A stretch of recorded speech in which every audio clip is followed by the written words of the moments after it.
beautiful show.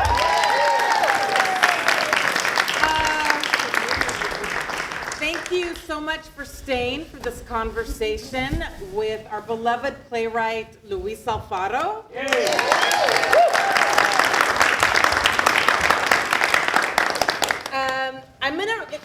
Because I know many of you here today are here because you are big fans of Luis and his work. And there's also people here who are brand new to his work. So I'm going to go ahead and take the opportunity to read his bio. Luis Alfaro is a Chicano writer, performer, known for his work in poetry, theater, short stories, performance, and journalism.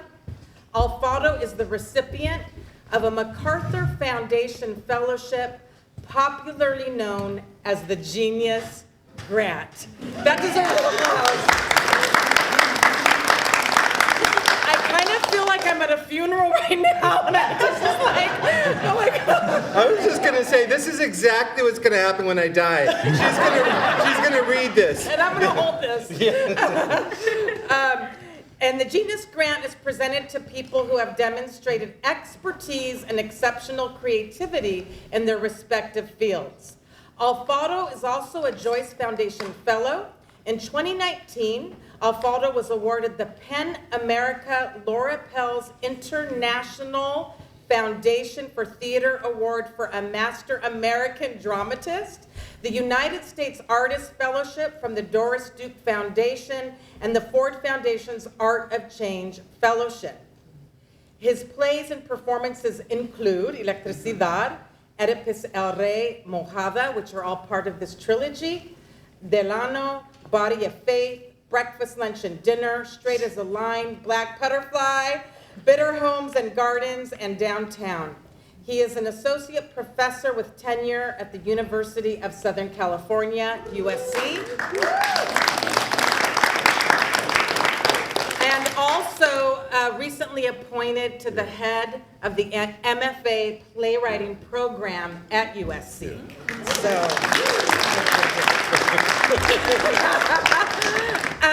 this really is a conversation for all of us. I'll kick it off, but we have these wonderful artists here that are also part of the conversation today.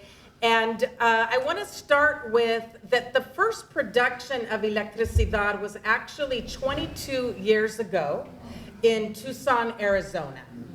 And I know that there are a lot of questions around why did Luis investigate the Greek classics as a way to tell our Chicano stories. So I'd like to start there, if you could let us know when it all began. Yeah, well, first of all, it's so amazing to be here with all of you. Thank you.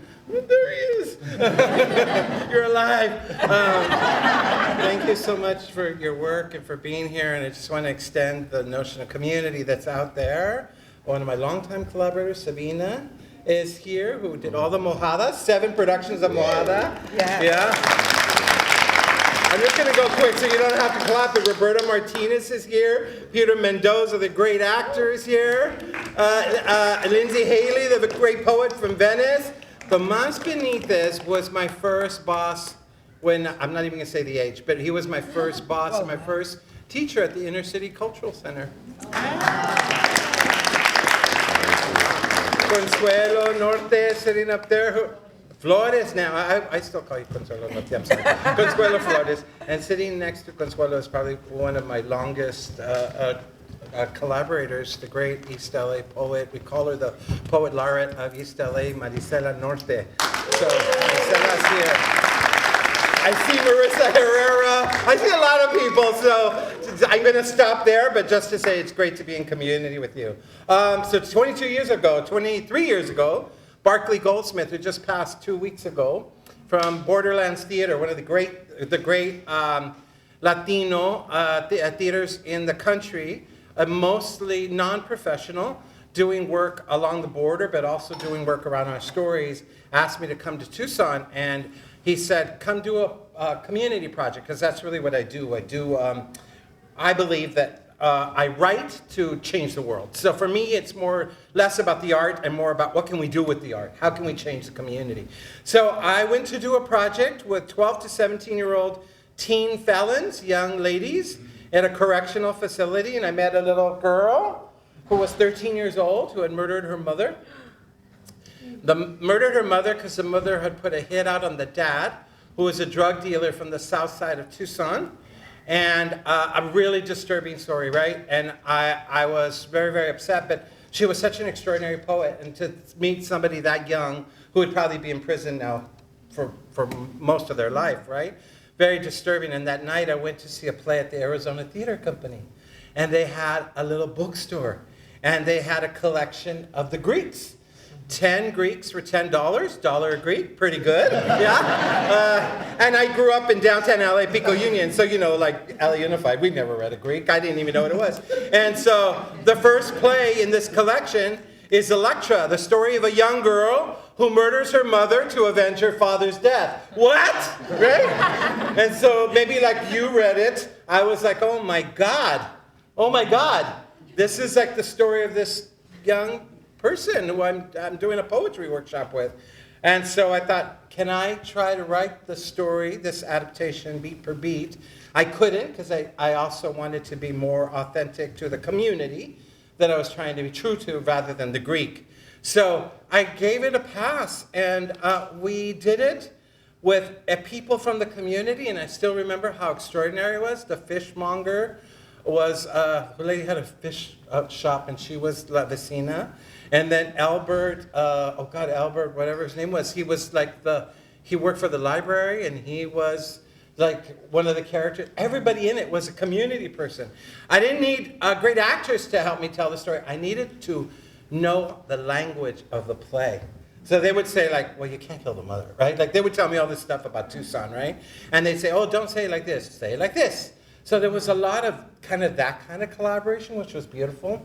And then, and so that's really the way that the play became, is out of this very disturbing incident, we were in some way 1,700 years later, have our own story of the same incident. So what's happened to us as a community that we have not been able to forgive? And why do we still have gangs? And all of that, right? So that story to me was like very, very important, and kind of sent me on a journey of writing these Greek plays, which are always questions. And so each one has a fact attached to it. Sabina and I, when we worked at Mojada, had read that half of all women who cross the southern border undocumented into the U.S. suffer some sort of assault. So then that sends you on the journey of Mojada, right? And in Oedipus, it was that more than half, 60% of young men in California who go to a prison, a state prison, will go back at least once in their lifetime. The recidivism rate, right? So then that sends you on a journey. So I think these stories are about what can we do as a community? The Greeks do a great job of asking us the question. Now it's your job to create the answer. What do we do? And so I love these vecinas so much because they ask the questions, right? What will become of us? Why do we let this happen? Why do we continue? Why the cycle, right? So that's really the beginning of this play. Thank you. What a wonderful journey. How is it for you, all these years later, seeing a production that you probably haven't seen in many years, and also looking back at your early writing as a playwright? What is that like for you? Well, it's horrible. I'm just kidding. I mean, I have to say, I felt that like Cristina told me she was doing it here. I got very excited because I just wrote something on Facebook if you want to look it up. But I read it to them. Right. I was really moved because I feel like there's been 47 productions of this play, which is amazing, right? And I saw a very funny one at Hofstra University where it was all white kids, and they were wonderful.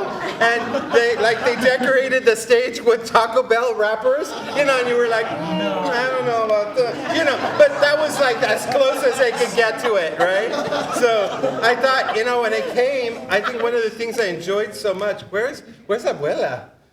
Oh, hi, Abuela. I think we have as Chicanos. we have a cadence, we have a language, we have a rhythm. And so for me, when she said the thing about, I drove the hearse, I mean like that kind of stuff, like the flan, I just think that in some ways there was something very beautiful about when you write something and that people get your rhythm. When people get the way you're trying to intone something.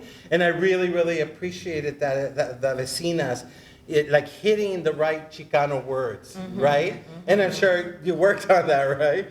I didn't have to work really hard because they're coming with their natural way of cadence and rhythm.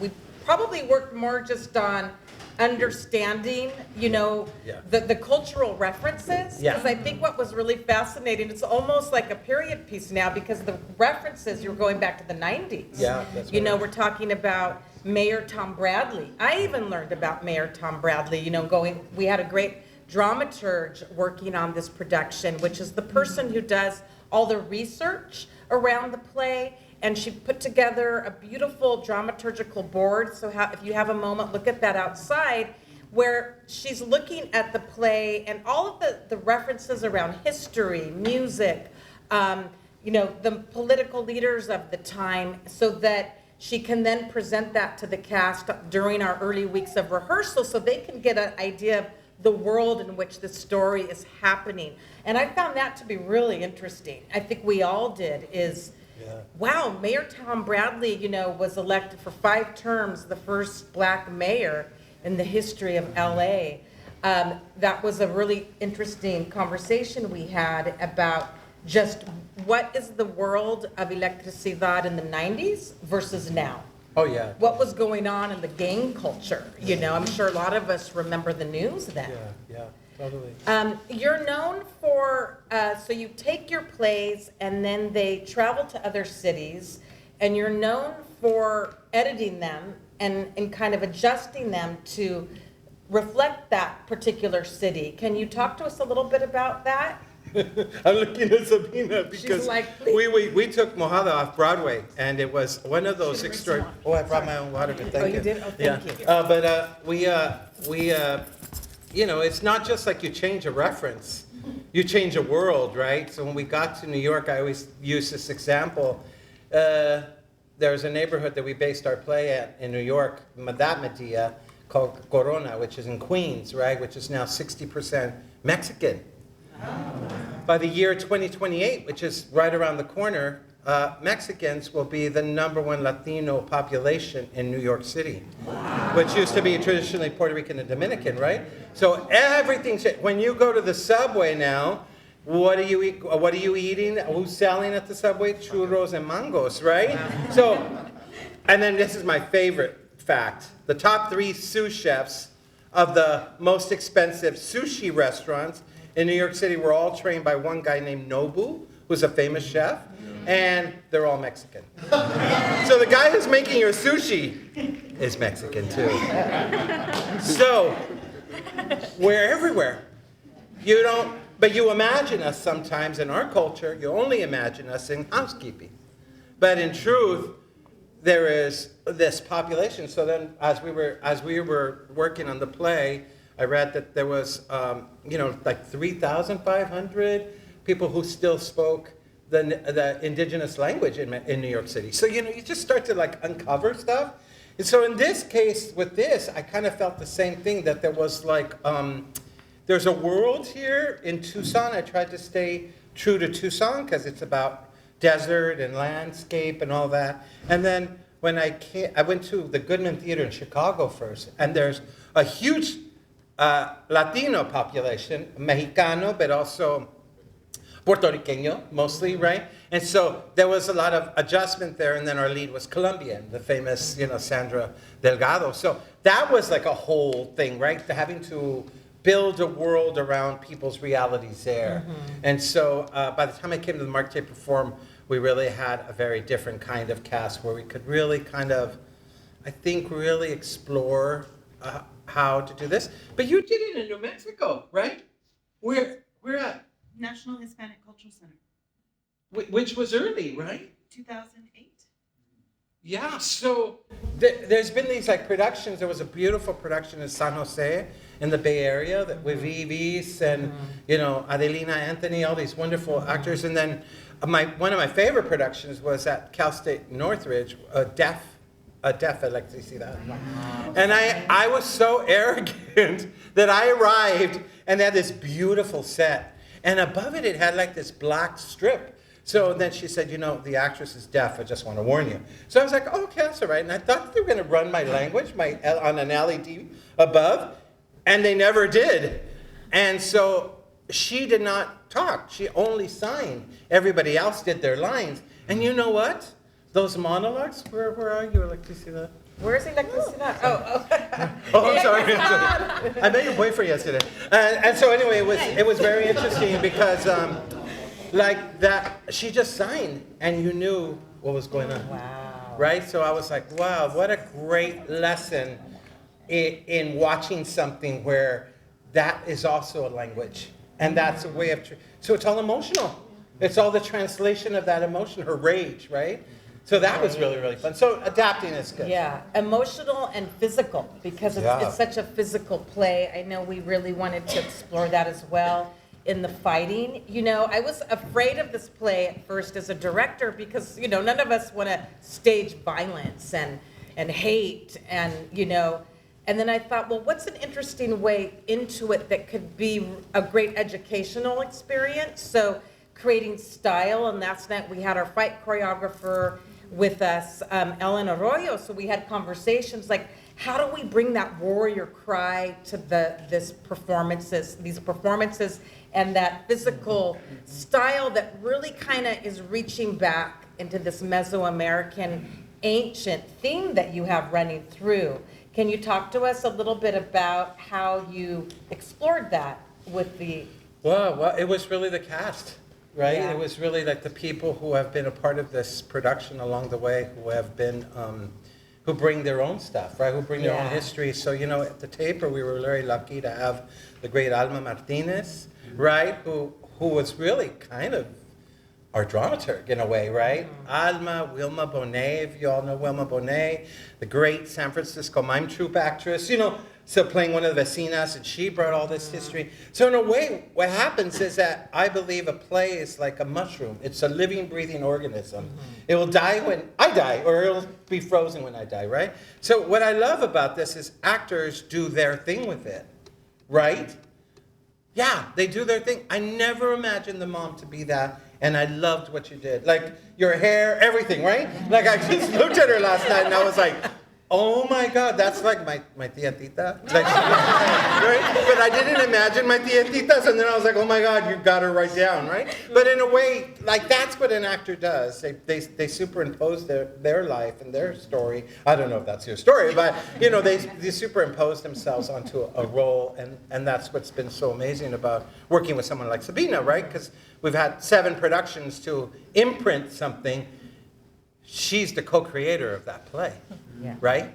She really is. The actor has made that, happen. We did, Marisela and I did a play with Cristina called Black Butterfly. It's really 4 people on a play, right? She wrote it, right? Mm-hmm. So the spirit of that language, the rhythm, all of that is hers, completely hers. Mm-hmm. And then somebody does you, and you go, oh my God, they're nothing like me, but they're the essence of me, right? And that's what I love about theater. Theater is completely collaborative. It's completely, I work a lot with the Magic Theater in San Francisco, and one of the things that happens there that's been kind of bruising to my ego but exciting is first rehearsal is like a vegan dinner, so they don't even start with my play, and you're like, when are we going to get to my play? Right? And they start with the dinner, and then they start with movement first. So the choreographer does the first part of anything, which is so beautiful, right? Let's figure out how it lives in our bodies before we even get to the text. And so what I love about that, in a way, is that it's truly collaborative. I am not the center of this play.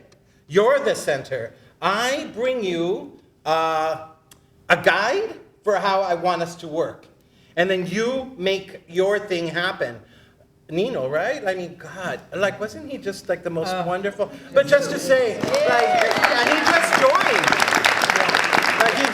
Like you joined late in the cast, right? Yeah. So, he imprints himself. So my job is only to give you a sense of this world, but you standing there, right?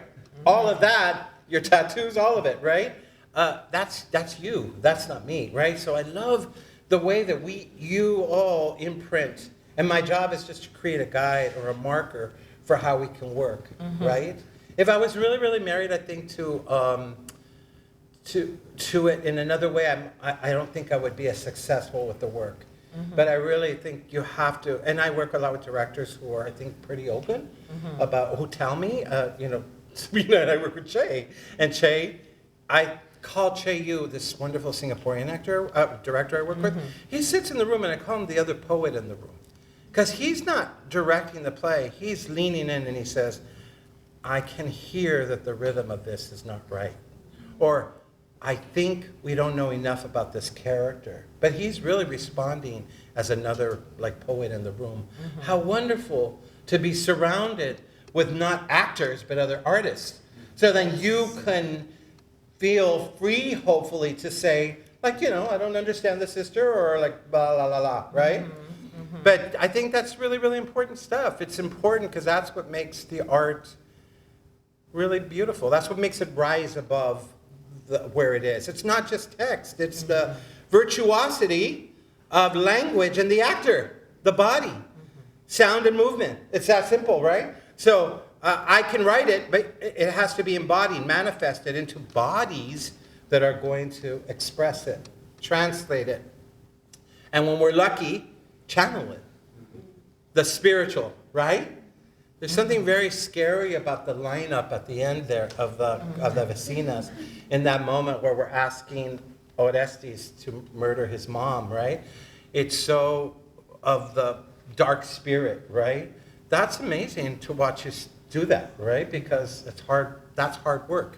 And when we do it well, I think we conjure on stage stuff. Last night when you said to your sister, my favorite line. She reaches out her hand. I hope you did it today. Did you forget the line? No, right? So she did it today. She reaches out her hand to her sister and she goes, don't bite it, bitch. I mean, it's like my favorite line in this play. Partly because I think she's trying to be tender, but also reflecting history. There's so much subtext there, right? And one of the things that I love about that is that you did it completely not the way I wrote it. But you did it your way. And that's beautiful. That's beautiful. And I really respect that and admire it and love it. And it's probably the right way to do it. It's probably the right way to do it. I just saw two other wonderful writers in the room. Yeah, so it's probably the right way to do it. Yeah, beautiful. Speaking of collaboration, thank you for bringing that up. Because how many people here actually, is it your first play, live production that you're ever seeing? Anyone? 1, 2, 3. Okay, so 3. And how many of you, is it the first time you're seeing a Luis Alfaro play? Okay, so that's a lot of us, okay. And how many of you have ever actually been in a play in a theater process, like a rehearsal process? Beautiful. Okay, so a lot of us have a reference, but what I love that you brought up, Luis, is the idea of collaboration in the theater.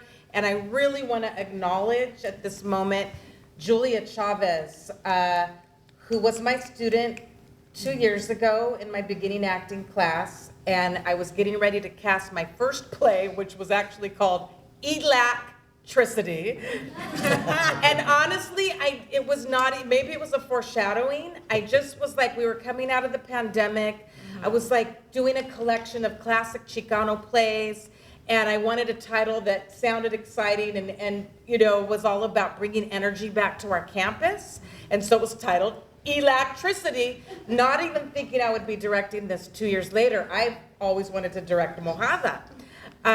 But all that to say, Julia was cast in that then, and that's how we met. And 2 years later, she approached me because she was interested in being an assistant director and a choreographer. And a lot of the work you saw tonight on this stage, especially with the Vecinas, is all Julia. So let's give her a hand.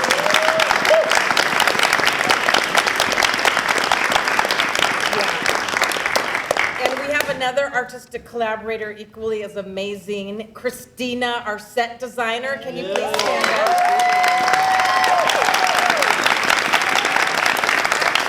Cristina, you should be up here. Come sit with us. Yeah, she's another artistic collaborator. And you're a student here, right? And a student. They're all students. Any other students out here that worked on the play? Anyone? Okay, I didn't want to leave anyone out. So I just wanted to touch on that. And actually, do you want to speak about your process of working? So I have been working on this play since like back then. The Electricidad monologue is very popular. It's gone so many places, you know, the scene 4. That one I've been working on. I had like a different kind of perception, understanding of the play, but then I was challenged to do the role of Electricidad a couple times. So I kept going back to it, kept reading it these past 2 years. I ended up performing it for showcases and stuff.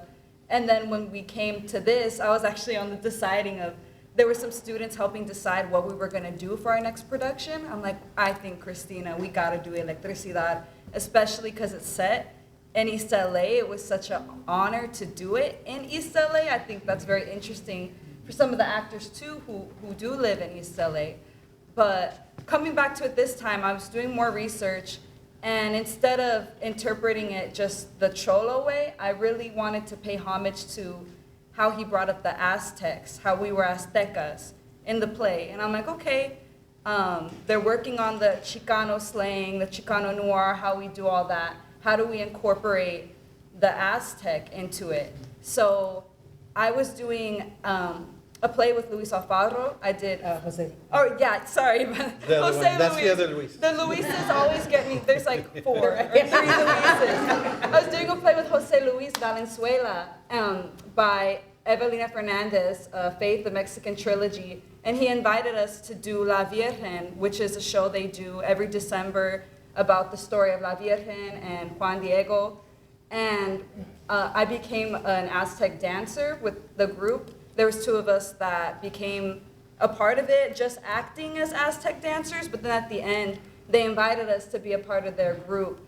And I accepted, and I've, done some rehearsals, and being in the process of actually being a part of that danza group was very eye-opening for me, something I always kind of wanted to do, something I felt like we all, as Latinos and, people of color have in us, that it's just something that strikes your soul, kind of, that dancing, that drumming. And Cristina wanted a lot of percussion in this. So I'm like, okay, percussion, let's add a danza in here. I'll teach the girls, the vecinas, some movements. And that fire dance originally isn't in that part, it's just the body burns. But I'm like, how do we get the body out? We didn't want it out during intermission. I'm like, let's find a way to get everything done so that it's like, just more active for the actors. So I gave them the fire dance, and then we added in the Aztec death whistle, which is something I found through research of how the Aztecs would do sacrifices, and I really didn't connect it till the end when we started. I thought about the whistle. Electricidad and Clemencia, even though it was the Cholo fight that they were having in their community, it's still a way of like the Aztec sacrifice. I need to sacrifice this person so this can happen. I need to sacrifice you so the world will run the way it's supposed to run, how the Aztecs thought and how she as a Cholo thought. This is what we need to do. So we incorporated all those, and I think it all blended together beautifully, especially with the costumes. And we played a lot of tribute to the Aztec, and even the mural back there too was like foreshadowed throughout the whole thing. So that was kind of my process for it. Thank you so much.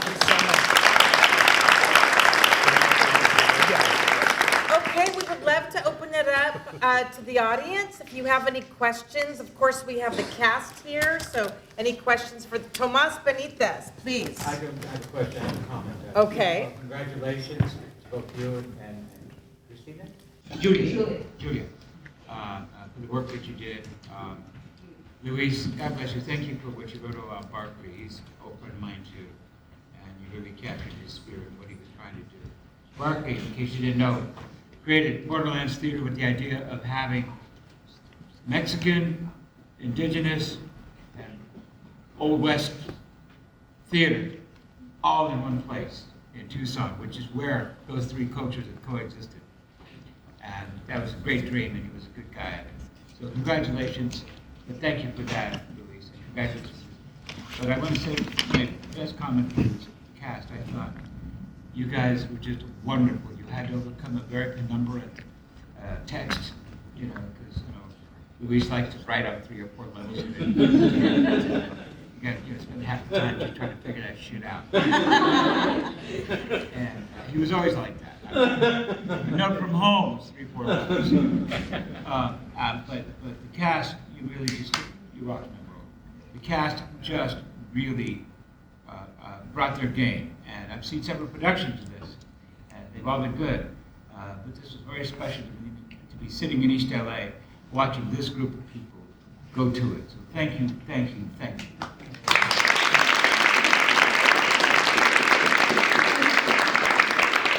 Any other questions or comments? Yes. Thank you, Professor Frías, for having me in your class, and thank you to writers, actors, to opening a whole different world to me. Thank you very much. Yeah. Thank you. Hi, I'd like to hear from Luis.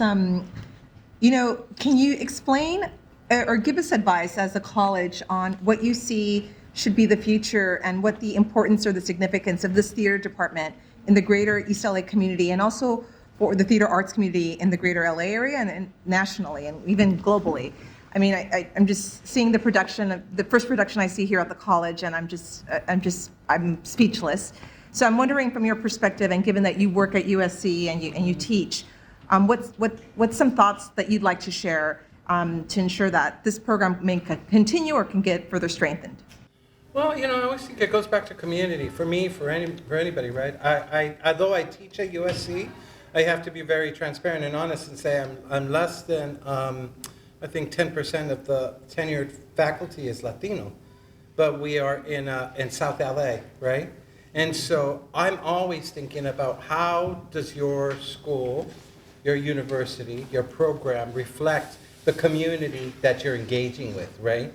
And so that feels to me like really, really important to be able to, I don't know, I had an interesting experience a few years ago. Went to Rio Hondo College, and they asked me to come because the students had decided they didn't want to do the Music Man, the musical. And I love the Music Man, the musical. So I was like, why don't they want to do it? Well, they're all Latinos, they're all Chicanos, and they're like, they have no connection to this. And I said, well, it's important to know all work, but I get it. So instead of doing Music Man, the musical, we did the history of Pico Rivera, right?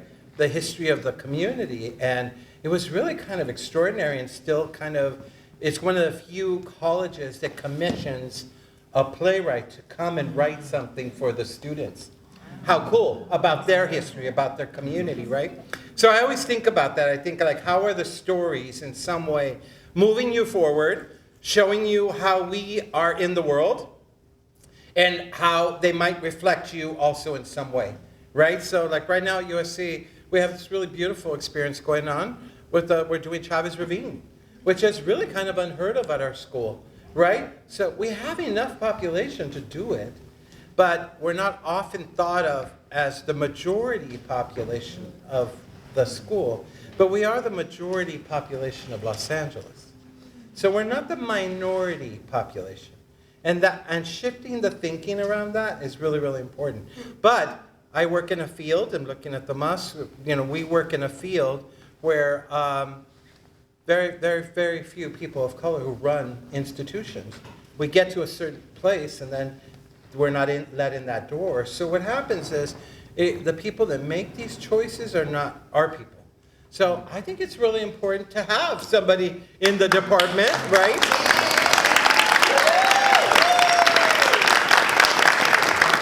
It feels like I'm doing some speech or I'm running for office.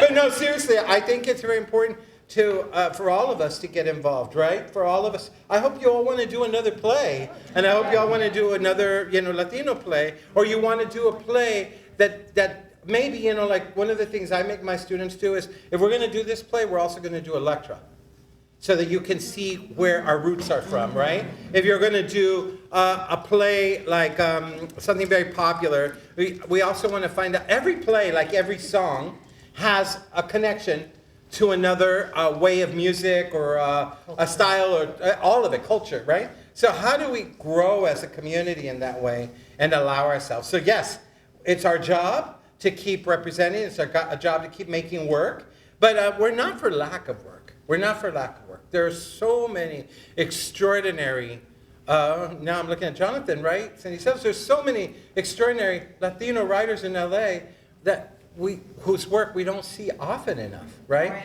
So we need to make that happen, right? We need to make those stories come alive on stage. And we need to get in positions where we can make that happen.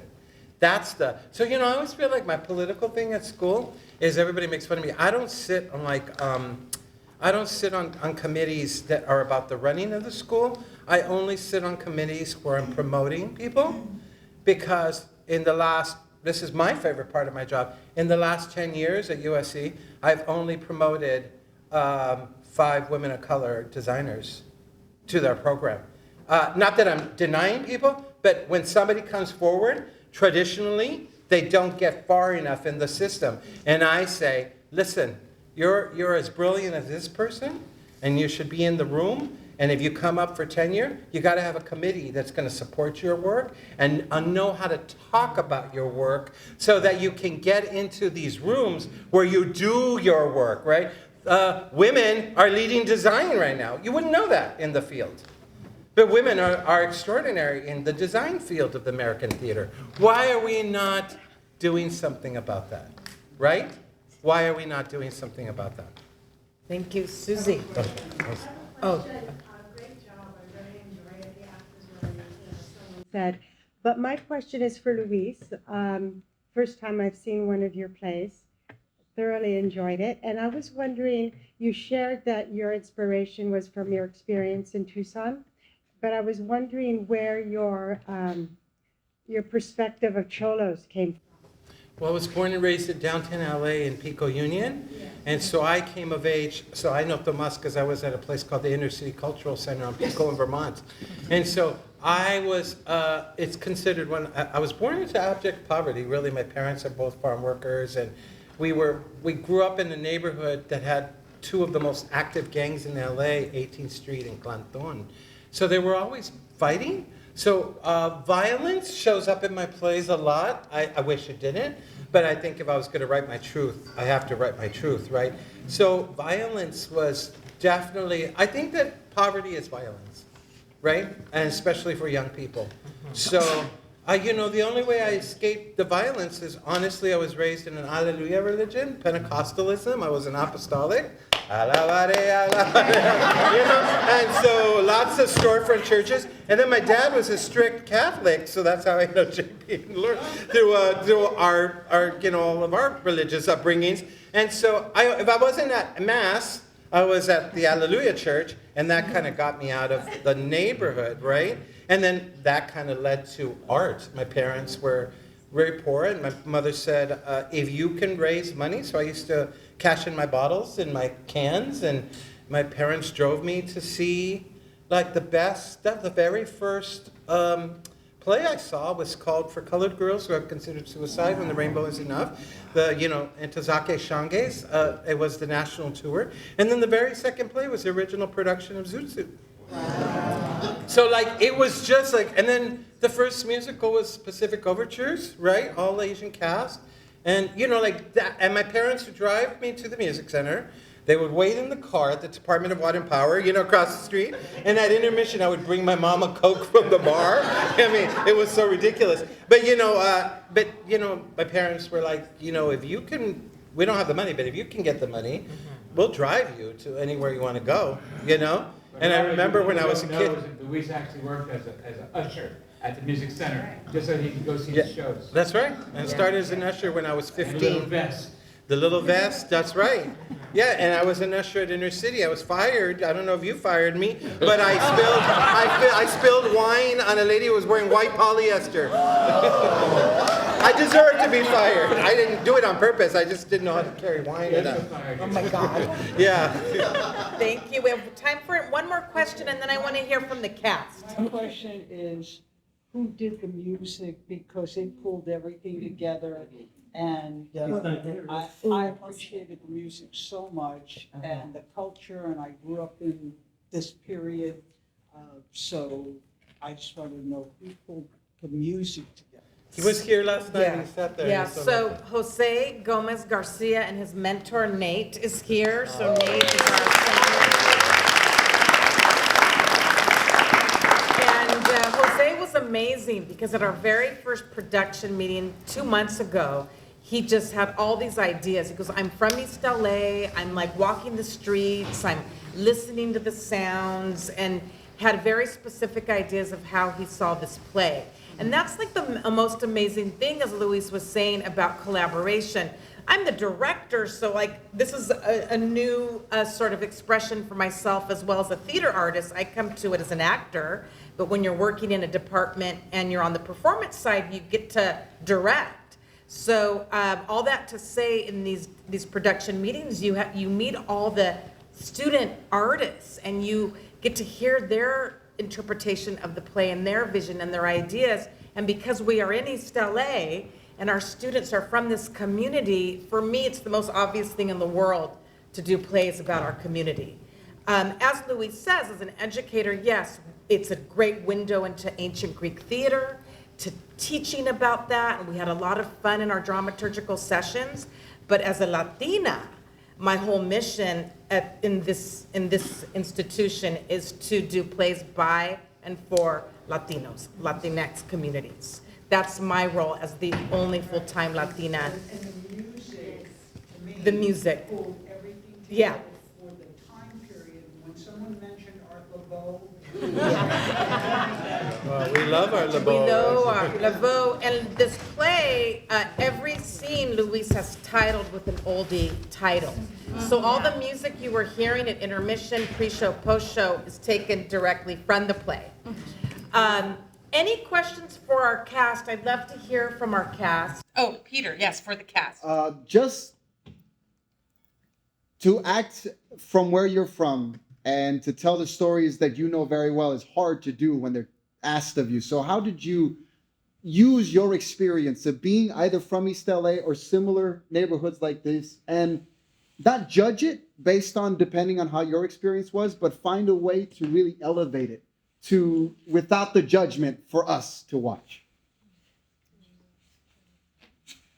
I think for me personally, so I'm originally from Utah. I moved out here to pursue my career in acting. And when I got the role for Iphigenia, I'm not really a religious person. So when I got the role, I went to the aspect of just being religious. And Cristina was telling me, no, practice. She's a chingona still.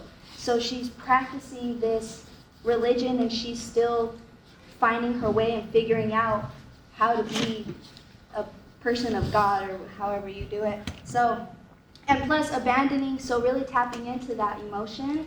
I abandoned people in Utah at home. Oh, well, it's a messed up term to say, but I left people out there to pursue for me. So really tapping into that emotion, and plus my stepdad also passed away. He was murdered. And so tapping into those emotions that I had locked away years ago, bringing those back out, and bringing out the feelings I had from family and friends that I had left in Utah, it brings a lot, and that's what really helped me bring my character to life. And it also, I put a little bit of me in there, a little bit of goofiness, and, so that's kind of how I related to it and not judging this character. And it really helped me, I guess, get more in touch with religion and really understand how you really try to find a God when you feel like God's not there for you. And, because a lot of us feel like that. If God's real or whatever, why does this type of stuff happen? So really being able to tap into that and explore it on stage it's a great experience. I think that answered it. Yeah, so Emily. Hi, I'm Emily Williams, and thank you. Sorry. And I grew up in East LA. right near the Family Dollar and the Commerce Center and the Boulevard. So like, I have a lot of pride in it because this is where I came from. This is my home. And so when I was doing the monologue, and finally she gave them the Boulevard. Yeah, like in front of me was the Boulevard, and that brought it to life for me. Yeah, I think personal experiences también, you know? Like, I've had a lot of losses, unfortunately, and, and I think, you know, just bringing it out from my papa, and I don't know, I think it was really beautiful getting to experience it all with you. You know, being vulnerable and showing that side, it's such a gift.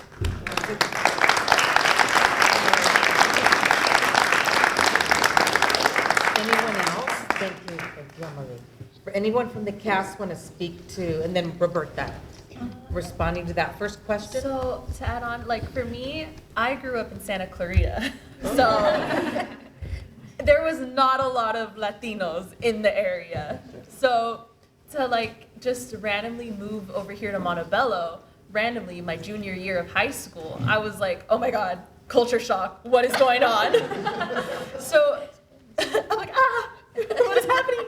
But it was, growing up in that, I like saw how different life was here than how it was over there. Over there, it was kind of like in a shell, in a bubble. There wasn't a lot of Latinos or Mexicans around. And I kind of grew up with like thinking, oh, well, I guess I'm white, you know? Like, I guess I'm Mexican, but I'm American, I guess. So moving over here, it took me a while to get used to like the experience that was, you know, like actual Latino culture. And I'm still learning, and this production actually helped a lot, you know? It makes me realize like, hey, even though I was born and raised in America, I do come from a Latino descent. My descendants were probably Aztecas, in fact, you know? There's a lot that I didn't realize that I don't know, but, you know, growing up, like this helped me grow and develop personally, and to get the opportunity to even be part of this, like this is my first college production, guys. Like I was in shock to get the call back. I was like, oh my God. I was like, what is happening? You know? And so thank you so much, Cristina, for giving me this opportunity, you know? Like, it was insane. But tapping into a vecina was a lot harder than I thought it was gonna be. Like Cristina says, we are the heartbeat. We are like the thing that kind of moves it on, to find that rhythm, for all 6 of us to find that rhythm, to keep that rhythm, but to show our own individual personalities was challenging. But it really comes to the end that we all understand that we are a part of this. Even if we're not part of the main cast or the main family, we are the ones that were the backbone, basically, of the family. Like, as mentioned before, we helped raise Electricidad. We were there for her.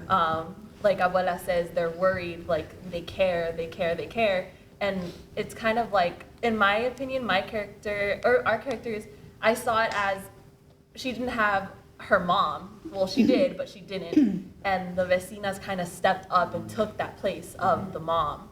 So, which happens in community, right? Yeah. So I was like, I don't really have a great relationship with my mom. And my sister kind of stepped up into the place of my mom. I didn't grow up with my dad, and my brother kind of stepped up into the place of dad. So I kind of like, just like, I kind of took that in, and I was like, okay. And I put it in my character biography, I helped raise her. And that kind of was like my drive and motivation, like, that's my daughter. My daughter needs help. My daughter this, my daughter that. I'm doing this for her. So yeah, that kind of helped me tap in. It also kind of helped me to observe and think about, like, oh, how do chismosas act? I'm like, how do they act? I'm like, and I just started kind of like, not method acting, but kind of just observing more, you know, talking to my tias more, like, and I kind of just picked up on their, like, I kind of picked up on their attitude and the way that they spoke.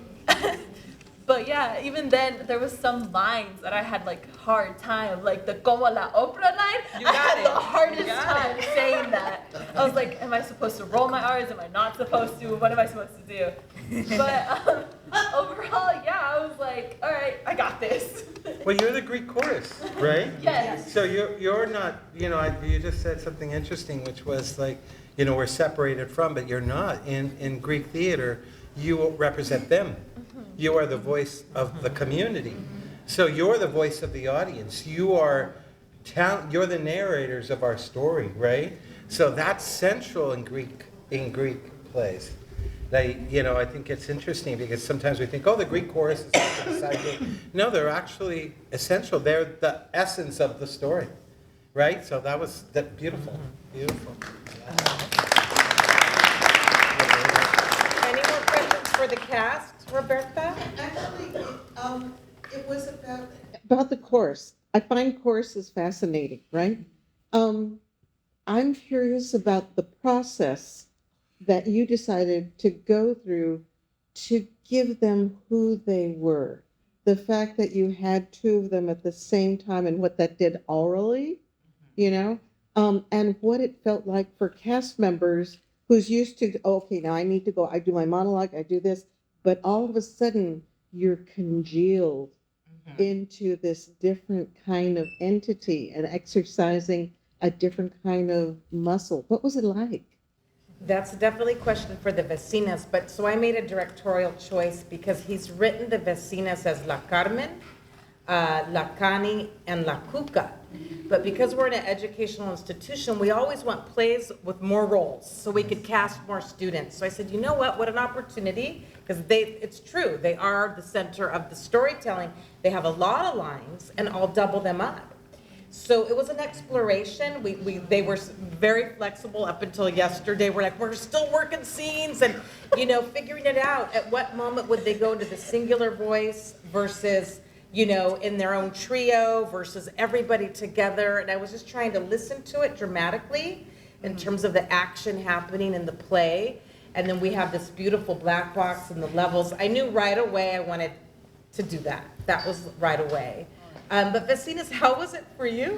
At first, I guess it was kind of difficult to stay on sync with whoever we need to whoever shares that same line, because we all had different opinions of what that line meant to us.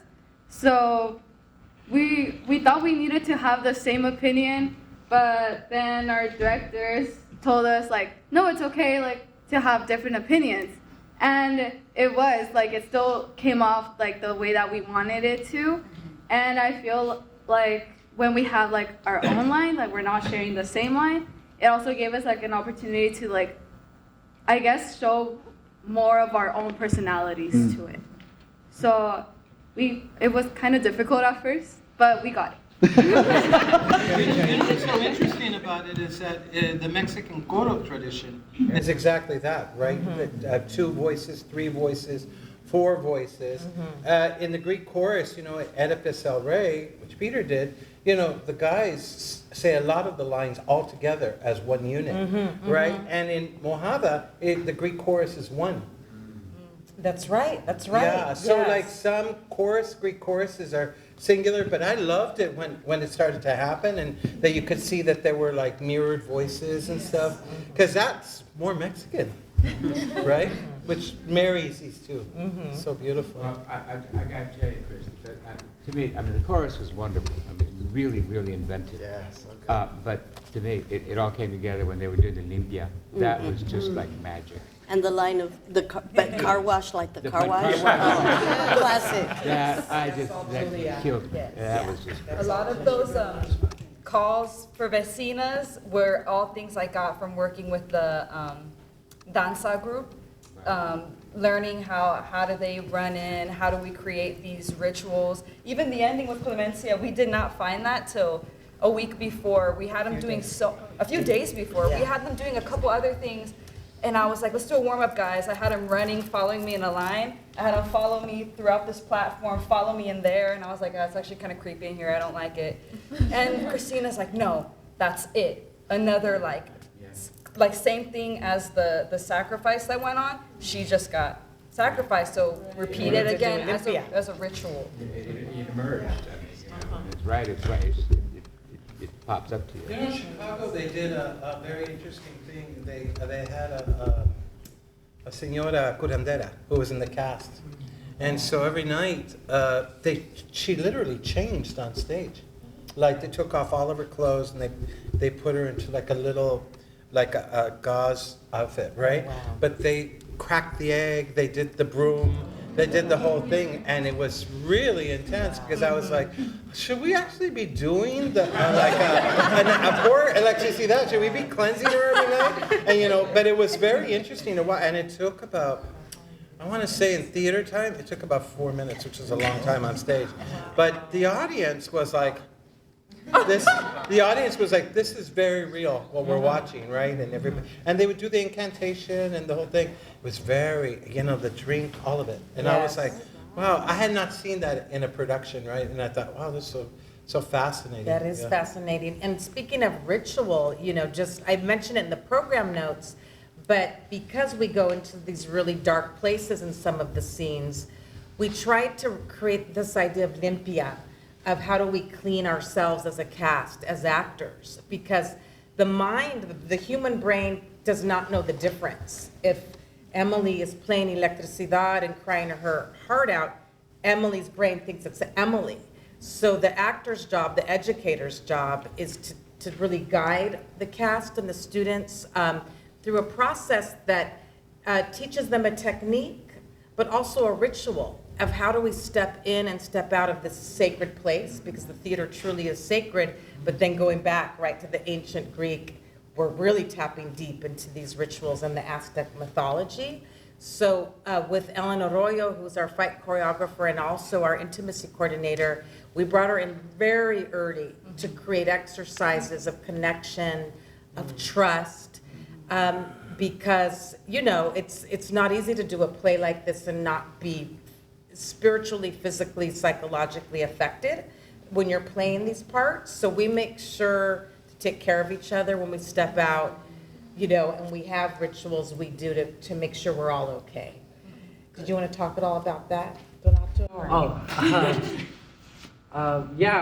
So Orestes is the character who shows, like, when I first got this part, I was like really like not confused, but I was afraid of how am I going to portray these changes of emotions he's going through, from being confident to being innocent to being angry to being sad to straight up just going crazy. Like, how do I portray that in like a line? And sometimes it really affects me outside of the play, because after I walk off, I do have to take a little breathing. I gotta tap in with some of my tap out with some of my fellow castmates to get my mind to think like, hey, I'm okay, I'm here, I am Donato, I am not Orestes, I'm fine, I'm chilling, I didn't just kill my mom, I'm like, so it really helps. So thank you, Cristina, and also Ellen, but she's not here, oh, thank you.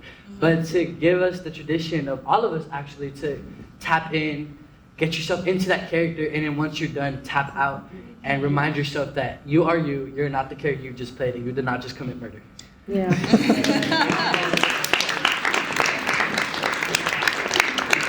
Yes. Oh yeah, for the actors, was it important for you to really dig deep into your character to shine like a poetic light on them? Because although this is a play, like these experiences have actually happened to real people in real life. And to know that this is from a community that some of you are from, was it important for you to help us see the good within what is normally seen as bad? Real quick, so I grew up, even though I'm from Utah, I grew up in the life. My mom made me learn the things that we learned. And I did another play. We did the Romeo and Juliet Rolling Through East LA, and it was such a big moment in Chicano history because we're portraying these cholos as so much more than what we're stereotyped to be. And it's really given us a chance to really shine, because you're seeing cholos now doing Shakespeare. You don't see that often. So seeing it now and really encouraging cholos to come and watch theater and really see that we can do a lot more than what the industry is making us be. So being able to do these Chicano adaptations is a lot, and it encourages the community to be like, okay, like it's not, because we're portrayed as bad people all the time.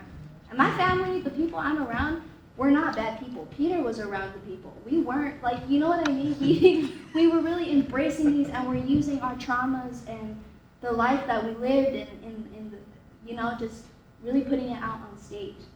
And that's what made us really embody these characters and bring these stories to life, because these are real. And so and for all of us to be educated on the Cholo culture, so being able myself to educate Donato and I both during our table read, we let everyone know, this is what it was like. This isn't a game. You know, so being able to, and even the meaning of the Chola dance, our tattoos are earned.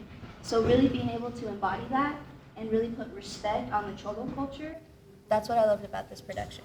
Well, we had Father Greg Boyle, you know, Homeboy Industries worked with us in LA, and it was so great because we had two of our dramaturgs were from the Speakers Bureau, so they sat with us, you know, and we actually went to the Cholo store to buy the clothes, right? Like everything, right? They were like, yeah, you got to wear this, you got to wear that. So, yeah, authenticity is super important. Complexity.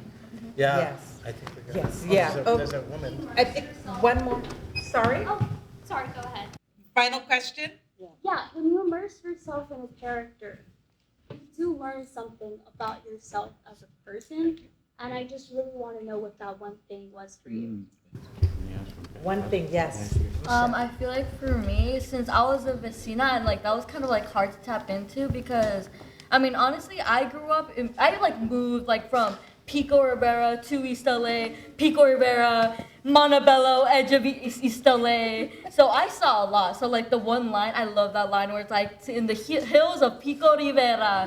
I'm like, yup. So honestly, I transitioned from like Pico Rivera, which is like a pretty big Latino community. So obviously I never felt like whitewashed or anything, you know, I was always around my people. But then when I would come to East LA, I felt like there was a little bit more.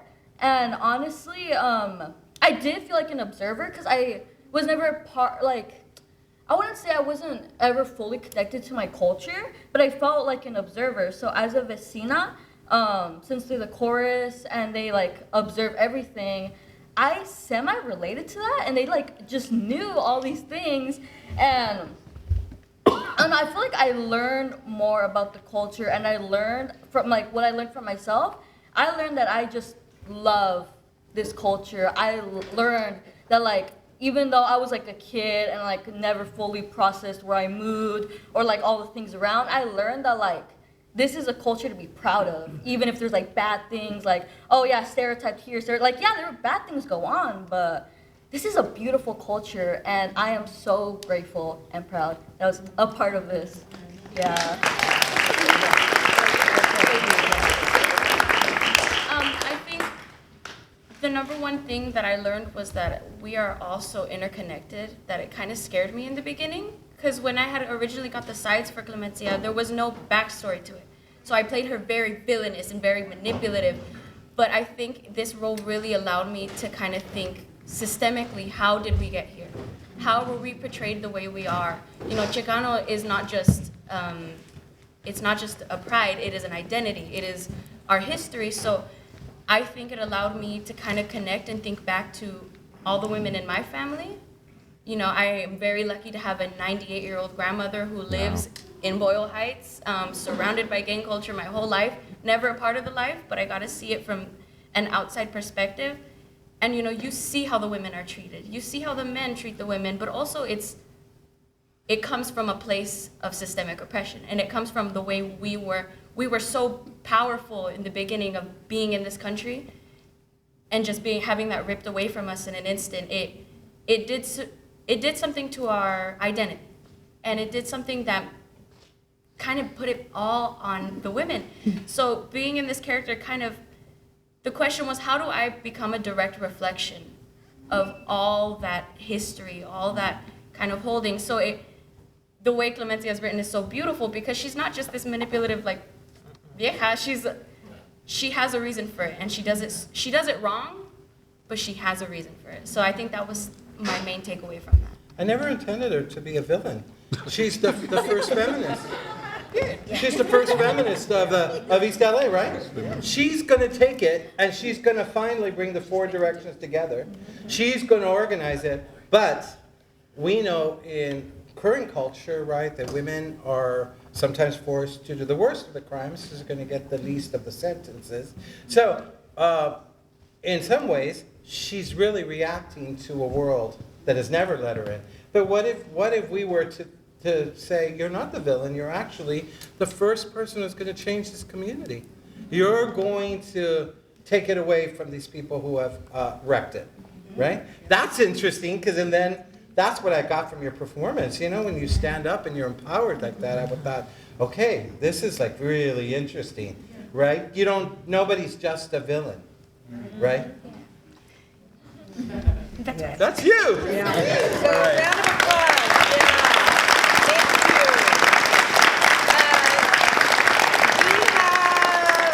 We have 4, 5, 6 more shows tonight, tomorrow, 4 next week. Please tell all of your friends it's a popular show. It's going to sell out. We would love to have you back again. This is indeed history making.